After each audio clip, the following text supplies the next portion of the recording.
जोङो खौसे जानायाव मालाबाबो हेंथा नङा नाथाय बेखौ बबे फर्मुलाजों बोरैहाय खालामगोन आरो हारिनि स्वार्थ एबा ओनसोलनि स्वार्थखौ सिगाङाव दोनना बोरैहाय आवगायलांगोन बेखौ नोजोर होनांगोन थांनाय 17 बोसोरनि सरकार एबा बिनिख्रुइ गोलाव समाव जायफोरखौ थांनाय समनि एमएलए मन्थ्रिफ्रा मावनो हायाखैमोन मावाखैमोन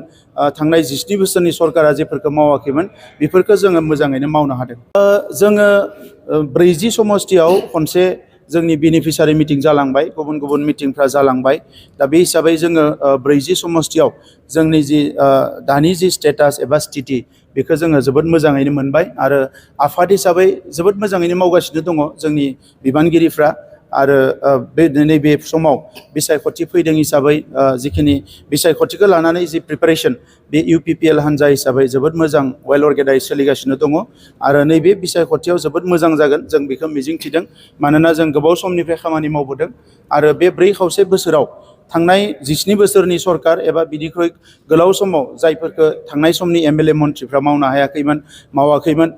थांनाय 17 बोसोरनि सरकारा जेफोरखौ मावाखैमोन बेफोरखौ जोङो मोजाङैनो मावनो हादों बेवहाय गोबां माखासे साननांगौ दङ मानोना आगोलफ्रावबो बेबायदि माखासे इनिशिएटिभफोरखौ लादोंमोन मालाबा साक्सेस जानायखौ नुवाखै दा ओंखायनो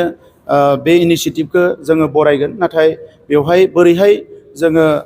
सिनसियारलि आवगायलांनो हागोन हारिनि स्वार्थखौ सिगाङाव दोननानै बेखौ बिजिरनानै नायनांगोन आरो इउपिपिएल हान्जानिफ्राय जोङो खौसे जानायाव मालाबाबो हेंथा नङा नाथाय बेखौ बबे फर्मुलाजों बोरैहाय खालामगोन आरो हारिनि स्वार्थ एबा ओनसोलनि स्वार्थखौ सिगाङाव दोनना बोरैहाय आवगायलांगोन बेखौ नोजोर होनांगोन